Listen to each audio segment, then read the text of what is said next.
what we are about to engage in the coming days, and I include myself in this we, even though I won't be physically present, is an exploration on the meaning of boundaries.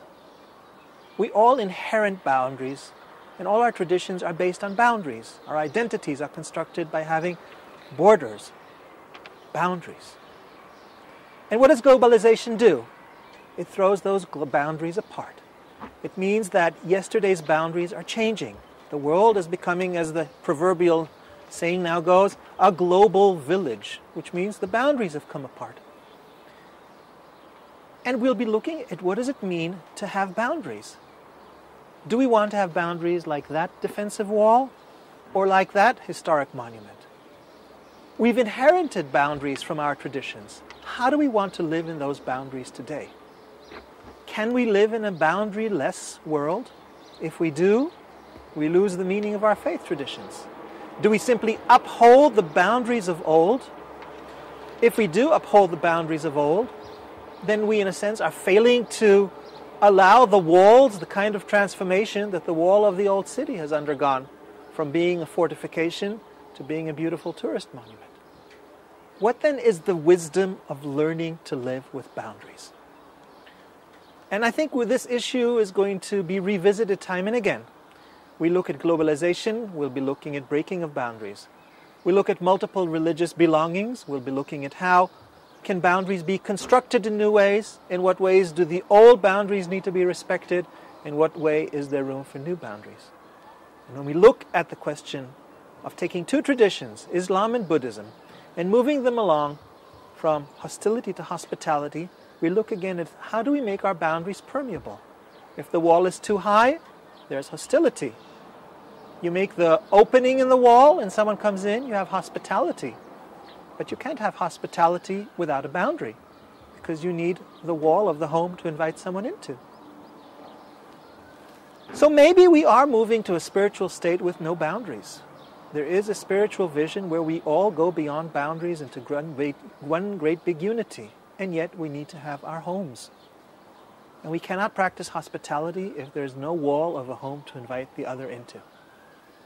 And if there's no home, then we lose our moorings. So the balance between the world as one and having a home, applying the boundaries wisely and knowing how to adapt them through the circumstances of time. These are the challenges. And it's my prayer that the deliberations of the coming days allow us to bring forth the wisdom of the different traditions to offer fresh insight into these questions. And prayer will indeed be my concluding thought. As we look here over Jerusalem, I can envision on that hill, but maybe if it's God's design, it will be somewhere else. I can envision over on that hill a place where religions have their boundaries, but they've come closer to one another. The vision of the Hope Center, the house of prayer and education, where Jerusalem's and the world's different religions can exist alongside one another, respecting their integrity, respecting their individuality, and each religious tradition prays for peace alongside the other, offering a testimony not only to the kind of dialogue that we practice at Elijah, and that this conference will be one further indication of, but also of how the spiritual lives of our different traditions can coexist alongside one another, inspiring one another to holy envy.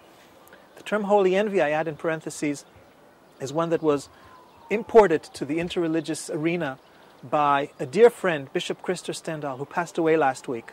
His memory is very much with Elijah. He was really one of the founding advisors of Elijah, one of the founding visionaries that stood behind me all the way over the past 12 years since Elijah was created. And Christer Stendhal used to speak of holy envy, how one religious tradition needs to learn from the other, to envy, to emulate its best practices. And if we can live alongside one another, we can create that sense of holy envy. So I conclude with the prayer that one day here in Jerusalem, the prophetic city, this vision of unity, of love, of understanding, of having boundaries that exist alongside one another, respecting each one's identity, and yet inspiring each one to be invited in the other one's space, to learn how to come closer to God, will be a reality. May God bless our coming deliberations. Thank you.